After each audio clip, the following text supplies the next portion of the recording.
Good morning and welcome to Money and Mindset with the doctors. You have Dr. Money, Dr. Stephanie Ardrey, known as Dr. Money, Dr. Thyonne Gordon, Story Genius. Good morning, TG. How are you? I'm doing great. How are you? Good. You look good. Look like you're all alert and perky. You've been at it for hours. I'm up and at 'em. Yes, had a road trip early this morning, so I'm in a different city, but that's okay. Nice. In front of the computer, and you look like you're nice and warm and toasty, and you're sitting up straight. I know, my first day up straight. Yay! I'm hoping that it's not I have a brace on, but that it's like really sitting up straight. I know. It's like I still have a little cushion, in my back, but I am in that, 85, 90% range. I'm at the final stretch. Yes. Yes. Better. That's fantastic. Yes. Because I'm a horrible patient. It's just like I cannot stand. It's so funny. I was texting with Anna because I missed her party over the weekend. I said, and I'm trying to go. And she wrote back, go where? Go sit down. That's where you need to go. Sit down. Yeah. Anna's like, sit down and don't move. I'm like, yeah, I guess so. Because it's not like I could really go that far anyway. But just this idea, I need to go. That is so funny.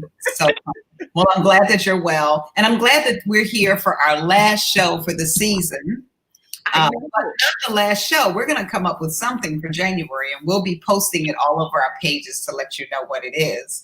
But we have to sit and think for a while because this was supposed to be a momentary thing, just to stay in touch. But seems like people have enjoyed it, so maybe we'll make it a long-term commitment. Absolutely. I think we have to keep it going because when I look at the comments and the engagement, there seems like, people are really enjoying the opportunity to think about their money and really from the context of their mindset. Because when I think about it, and I know definitely I look at money in the idea of the broader context of resources. So whatever resources they are, it doesn't have to be paper money per se, but the resources that you need to accomplish your particular goal. And it was so interesting because I jumped on a call with a group of guys last night, and I was so inspired by these guys in the sense that, brothers and other people are finding themselves in their groups really discussing what the next steps should be and look like in their various businesses. So it's like the mindset is transitioning from, I created a business that really looks more like a job, but that's fine. It's okay to create a job. But now I'm ready to progress a little bit more to where I've created something that has a legacy that's sustainable, that's beyond just my job, but can create a bunch of jobs, right? So now we got to talk to some other people that have expertise about how then do you structure that type of organization? How do you capitalize that type of organization? And so it was just, of course, I'm in my happy place talking strategy and listening to guys' dreams, but it was so interesting because they had so many different ideas that I guess they had been holding on to over the years that it's like, okay, cut. You're going to have to just pick, one or two that we're going to do a deeper dive on at this point, and then you're going to end up with one right now. And so it was like, oh my gosh, but I said, because it's about the resources. So when you look at all of the different opportunities, determine quickly what resources do you believe you need and what resources are you lacking. Just start there. And so, this kind of conversation, people have been able to glean some ideas that I think are useful. And, that's always the aim of my training. When I'm thinking about training, I like for people to leave any of my training opportunities, go back to their office and immediately be able to apply the concepts that I've shared with them. In fact, that's, to me, the example of the best delivery of messages is that people can actually take it and immediately apply it and begin to generate the outcomes.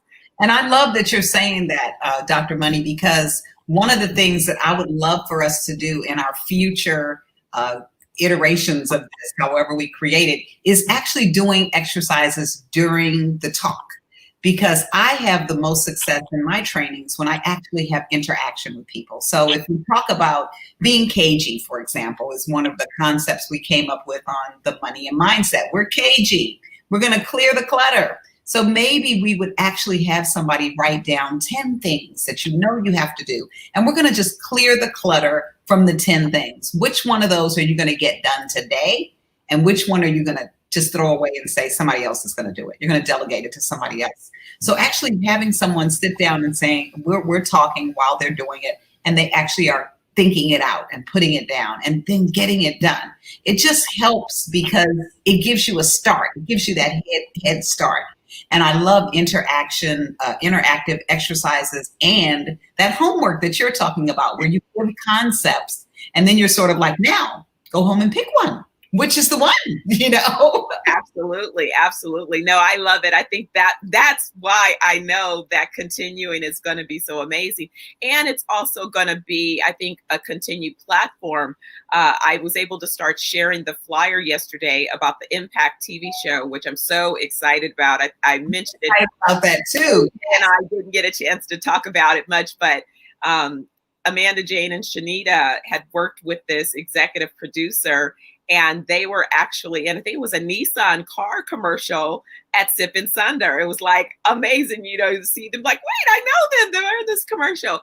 And so anyway, that same team came back to them about a TV show that they're working on to help and get capital in the hands of, typically what we say oftentimes overlooked, underserved entrepreneurs. And so when they started this, process a while back, and then they recommended that I become one of the mentors as well. So I'll be on the show as well with them. And we will be, I guess each episode, there will be businesses competing for the investment money for that particular episode.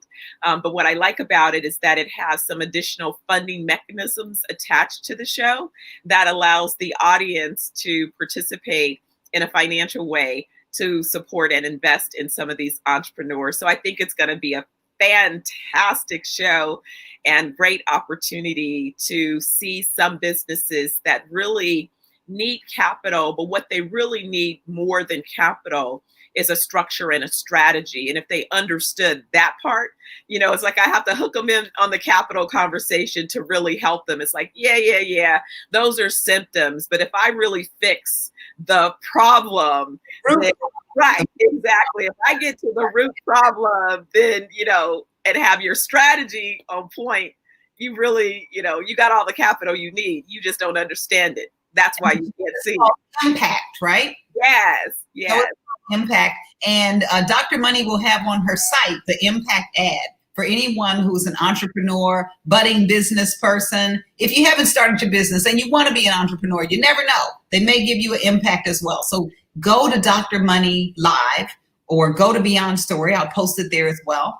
And get in there and send the information out. You may be that entrepreneur that they choose to impact. And impact could mean a cash flow, could mean mentorship. It could mean a lot of different things. And impacting your business is so important these days, especially with everything we've been through in 2020. Many people have had negative impacts in their business, but there have been a lot of positive impacts in business this year. Yeah. And the thing is that because of the climate that we're operating within, there are some people that legitimately want to support businesses. And I think what's tragic is if the business is not prepared to receive that support. And so what I've been saying is that it's an opportunity for fundraising. So it's an opportunity if you really have a growing concern where you need capital and you legitimately have the type of business that could take in equity, get your ducks in a row. Stop procrastinating. We don't know what the next few quarters are going to bring. Do it now. Because before you know it, people may change and find their next pet project, and all of that opportunity from the unrest, the Black Lives Matter and all of these social issues, that has promoted some people to think differently about where and why there are these types of real complaints, and to think about what they could possibly do to begin to mitigate some of these gaps in business, in education, in housing. So don't sleep. Be ready. Be ready for the opportunity. Yes. Exactly. Yeah. A lot of us weren't ready when the stimulus came out, and Yes. the challenge. And even now, just thinking of the stimulus, we want to remind everybody, if you got PPP money in the beginning of the stimulus, it's time to cash in on make sure you get it forgiven. So make sure to get those forms filled out. You can find information at Dr. Money Live on that as well to assist you in getting that done if you did receive PPP funds. It's important to try and get that forgiven. I mean, you could pay it back if you want. It is a low interest rate. You can pay it back, but it might be better to just get it forgiven and not have to pay it back, so you don't go into the new year with debt. So keep that in mind. And we believe another stimulus round is going to come when the new administration gets in office. We'll see what that looks like. Actually, Chip McConnell has said that he's not leaving for Christmas unless something is done. So it may be working. It might happen even before the next administration. Listen, I need you to do us a favor. See if you can reach Lorna. Her device is not connecting.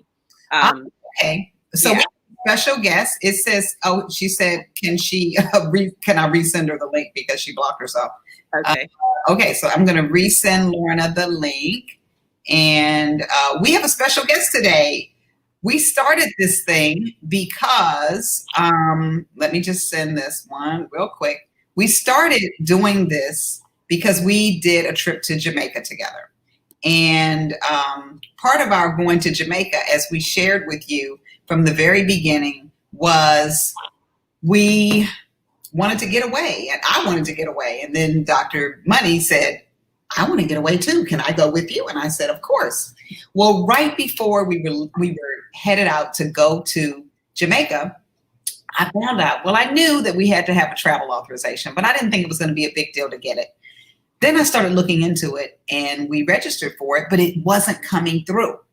And so the night before it was time for us to get on a flight, we didn't have our travel authorization. We had our COVID test. We had everything else done, but we didn't have our travel authorization. And people said to me, oh, they're going to put you on the plane. Don't worry about it. Just go. But I woke up at like 9 or 10 o'clock at night and I was like, I don't know. It seems like I really need to have this thing. And so I started trying to figure out how to get it, sending emails, doing all sorts of things, trying to get this travel authorization. And I just couldn't reach anybody in Jamaica to find out why it hadn't come through. It just so happens I have a friend who's from Jamaica. She's a track star. She's a runner. Yeah, she ran during the days of people like Jackie Joyner-Kersee. She knows all of them. She's in the medical field. She's in the finance and political field. And we happened to be talking to each other that evening because she stays up late. And if I ever need to talk to somebody late at night, I'm going to be talking to Lorna. Did she get in yet? Yes. Oh, great. So if I'm up late at night. And so I'm talking to Lorna and I tell her about the situation that I'm in, that I need to get to Jamaica and that I didn't have my travel authorization. And so Lorna said, yeah, you're going to need that travel authorization. And so she proceeds to connect me with someone who can get Stephanie and I our travel authorization. And we were able to get to Jamaica. Lorna is a very good friend. She is a political activist. She is the person who can tell you how to get your finances in order a little bit. Not that she's a financial planner or anything, but she's just smart about money. And she also really loves the youth in the community. She has a foundation, a nonprofit in which she supports youth in Jamaica, in Africa, in America, all over the world. You can see Lorna Johnson supporting young people, supporting young people who are interested in going into anything. She loves athletics. She's a runner, and she will have you running. So I want to just say hello to my good friend, Lorna Johnson, and thank her for coming on this morning to talk with us about what kind of mindset it takes to run a race to get to abundance. Hi, Lorna. Can you hear us? Lorna, you're muted. Let's see. Oh, you're mute. Here. Did you just say so? Are you muted? She's still muted. Yeah. Okay. Yeah. Yeah. Okay. Okay, I'll just pretend I can hear you because I can't hear you, but I Oh, is your volume up on your computer? you want technology to something to go wrong in terms of technology on a show, call me. The mother of anti-technology or technology go wrong show. Call me. How are you doing, girls? Oh, I've we're been good. listening, and you sound amazing. You sound amazing. And I know we talked a little bit last night. Like I said, I'm just assuming that we're talking about money and mindset. Yeah. That's what we talked about last night. Okay. And yes, I can tell you a lot about money and mindset or success and mindset. Yeah. I believe that the mind is a powerful thing and that you control the mind. And if you do put your mind to something, there is nothing under the sun that you can do. And the higher you climb, you realize, oh my God, is that all? You don't even feel you're there and you're like, it's nothing. It's like climbing a mountain as an athlete you mentioned. And we go hiking. And when you look at the mountain, it was so high. I said, there is no way I can climb up there. But somehow, as you get closer to the mountain, it seems a little easier and the mountain doesn't seem as high. You get a little closer and then you get to the top of the mountain. You said, wow, is that what it is? So mind is a powerful thing. And so you can control whatever you have. I can tell you all of my success came through struggles and all of that. But my mind, every time I met a bump, I would say, wow, I'm not going to let this stop me. Like last night, we had a show and everything that could go wrong went wrong. And people are asking me, are you upset? I said, no. What did I say? When I started this show, if I fall down, I'm just going to get back up and keep going. And my sister Thyonne always encouraged me, right? She tells me, people that criticize you, let them go do it. At least you're doing something. So nothing has to be perfect. So I have the mindset now that I can do it and it doesn't have to be perfect. And I don't have to get upset because when things go wrong, it goes wrong. You just have to accept it, pick up and move forward. So for me, that's been my whole life. Making money was never a goal that I set out to do. It was always about helping people and serving. And through helping and serving, I gained wealth.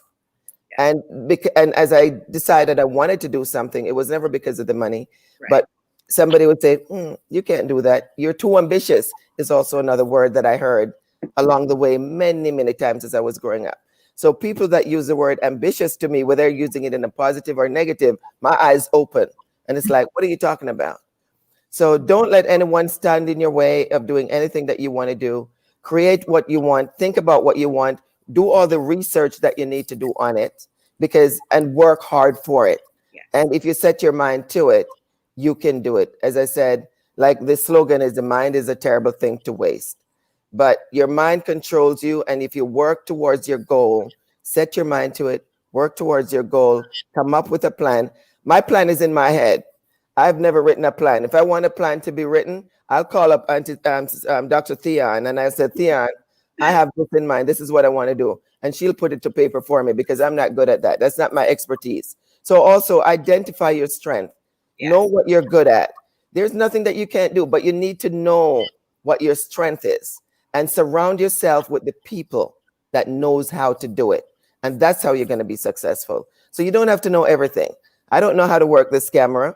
I don't know how to do technology, but I find myself with the best people in the field and surround myself with them so that I can get to that goal that I'm trying to get to.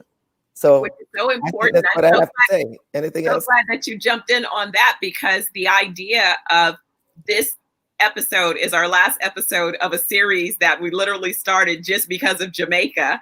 But what we've really realized along the way is our desire to give information and give real tools that people can use. So our goal was to have people think about their plans as they prepare for 2021, because the next time we return will be on day 4 of 2021.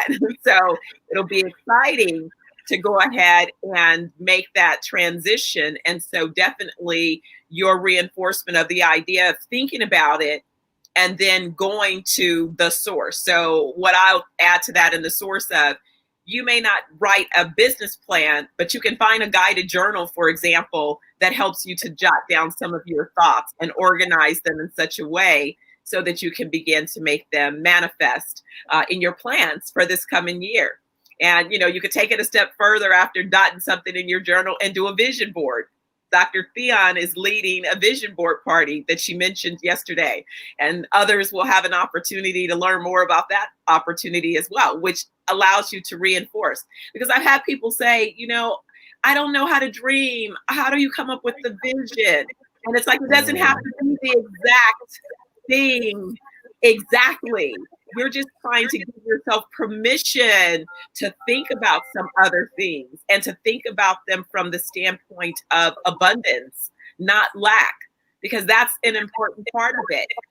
Not just thinking about what it is you want, but believing that you have the ability to have it. Yeah, also, so Lorna, can you hear us now? Oh, great. Yes. So tell us, how did you begin to have this idea of you could do anything if you had it in your mind to do it? Like, what gave you that inspiration or that motivation to dream and to think out further? Because a lot of people are stagnant and they're just like, I just don't know how to get to that point. You know, I'm the total opposite, right? Yeah. Because everybody tells me that, oh my God, when are you going to stop? You know, I can't stop. I don't know how to stop. But I think I got that from my mom. My mom was really my bedrock. I watch her, I observed her work from nothing. Are you hearing an echo? Yes. Yes. Do you have a second Okay, device? Yeah, I do have the second device where I'm getting the sound. So let me see if I can.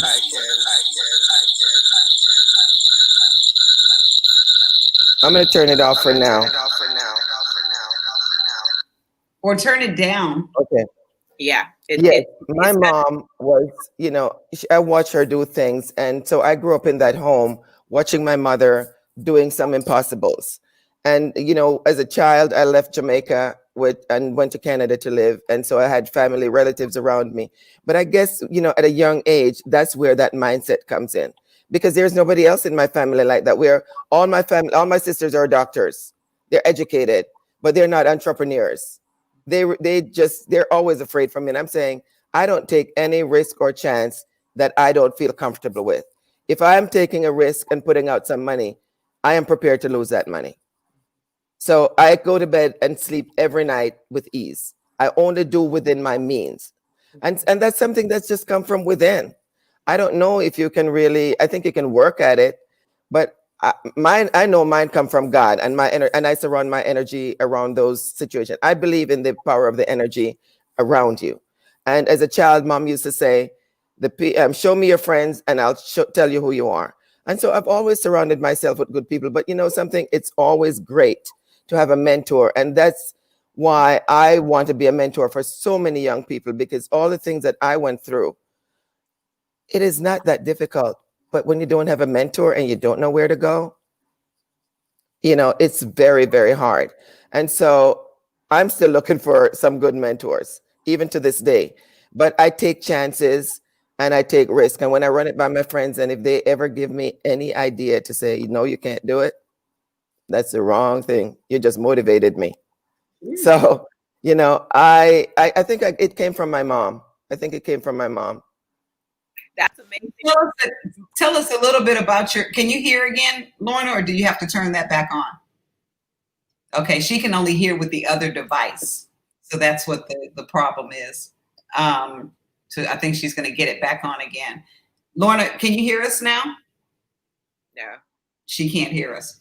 So she may be sending me a text telling me that she can't hear. And I ask her a question on the text. So that's what I'll do. I'm going to ask Lorna about her mom. Wonderful. Tell us about your mom.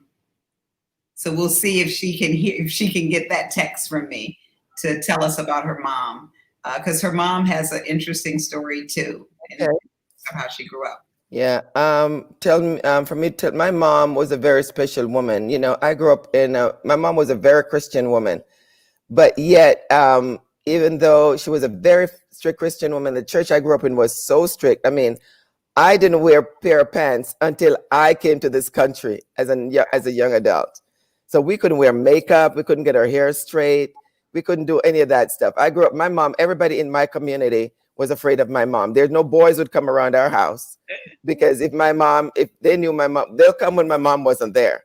But my mom was the only person in the community with a car. So they knew when she was coming. And when my mom was coming, everybody would scatter and get themselves straightened up. That's the kind of mother I had. But I think she was so sweet. She was so diligent, and she gave us leeway. We never missed a field trip in school. We wanted to participate in school. We were never blocked from that.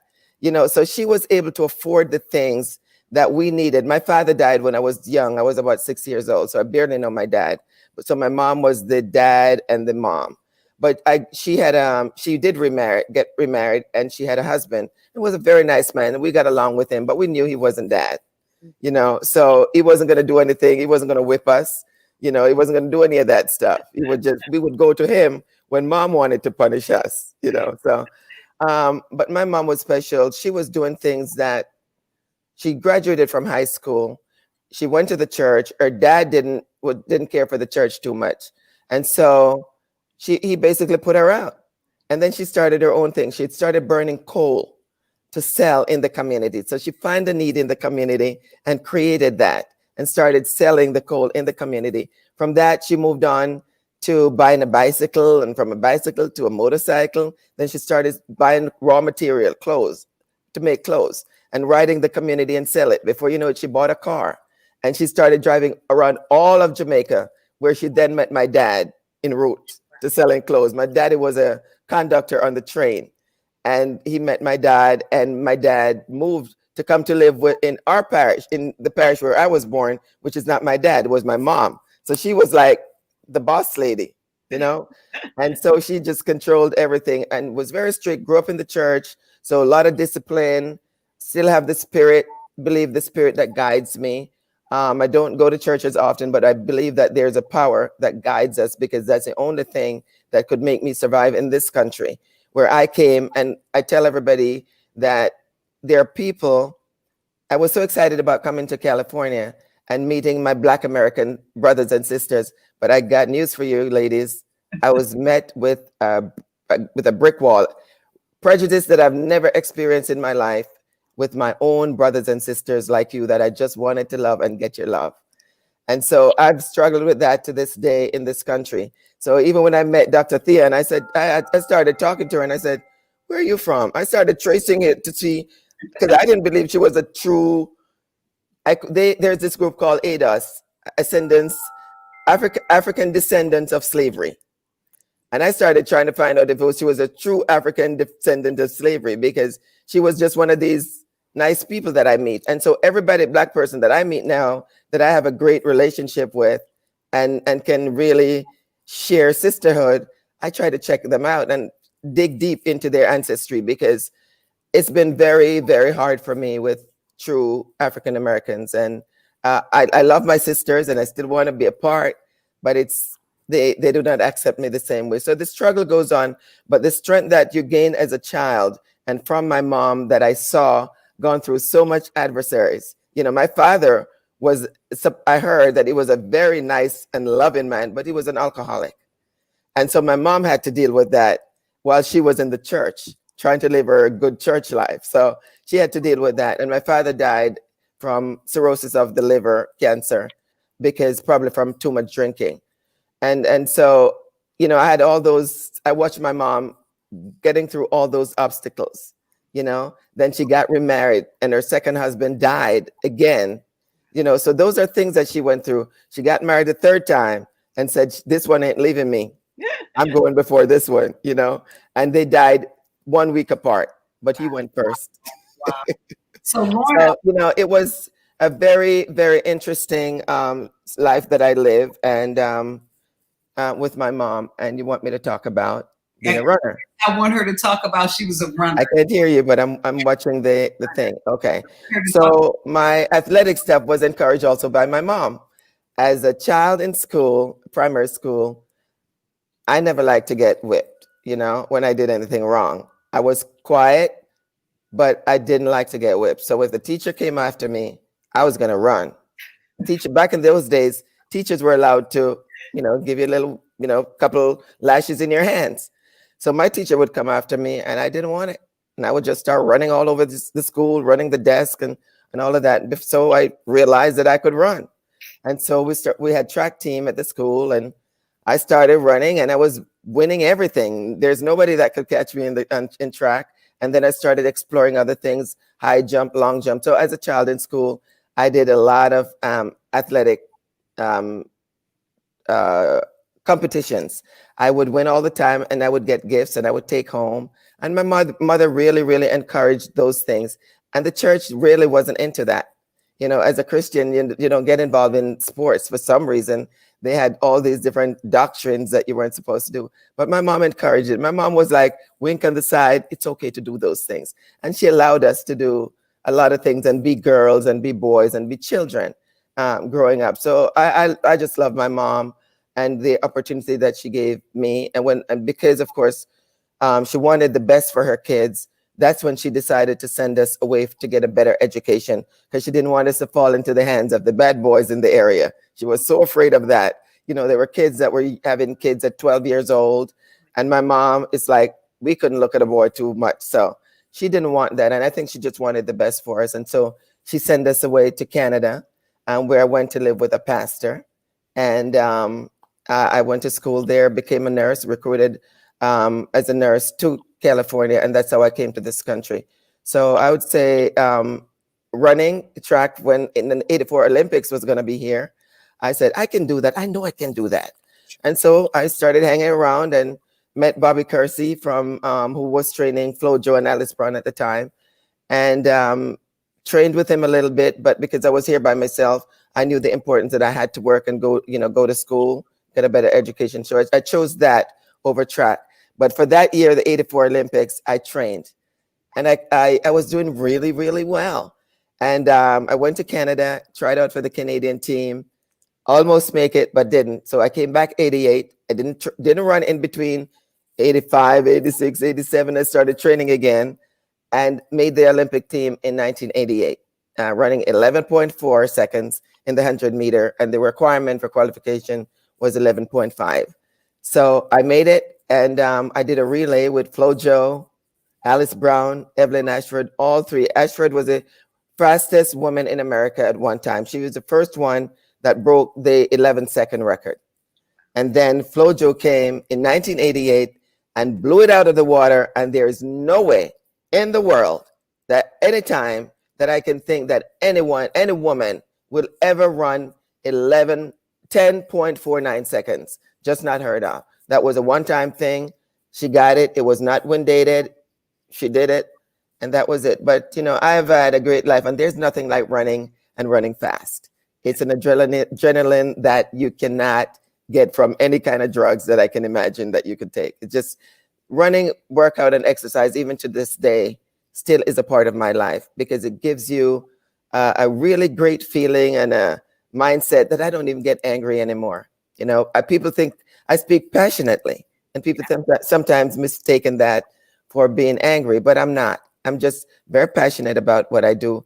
I don't harbor hate, anger, anything in this body, this temple. Everything that comes on it just bounce right off. So that's who I am. We want to thank you. So thank you, Dr. Thyonne, and thank you, Dr. Steph, for allowing me to share this morning with you. You guys are great inspiration. Dr. Thyonne knows I love her. She's my inspiration. She is my little rock that I can go to at any time of the day and night and share my story. There you go. Share my story. Exactly. And she listens, and it's very comforting. It's a very comforting voice in my life. So I do appreciate you. Thank you very much. Keep up the good works, guy. I love you both. Enjoy the holiday. And I'm glad that you enjoyed Jamaica. That's my home. I'm glad you enjoyed it for me and you, because since I can't go there right now. So take care, enjoy. Thank you very much. I love you both. Glad you enjoyed Jamaica, and have a great, great rest of the day. Chico says to say good morning to you as well. I can't believe he's up that early. But thank you You want to close us out? Thank you. Well, yeah. Well, again, we so appreciate you for coming on. This was the perfect way to close out this series about Jamaica with the start of how we even got to Jamaica. How about that? So everyone, we are Money and Mindset. We come to you Monday through Thursday at 8 a.m. Pacific time. We will be back on January 4th. If you want to look for opportunities to engage in the interim, you can check out the Beyond Story Facebook page. You can go to the Dr. Money Live Facebook page and our various profiles and social media around the network. So have a great time with your family. Remember, take out that notebook, begin to plan, prepare, and manifest. And we will see you on the other side in 2021. Smooches. See you all next year.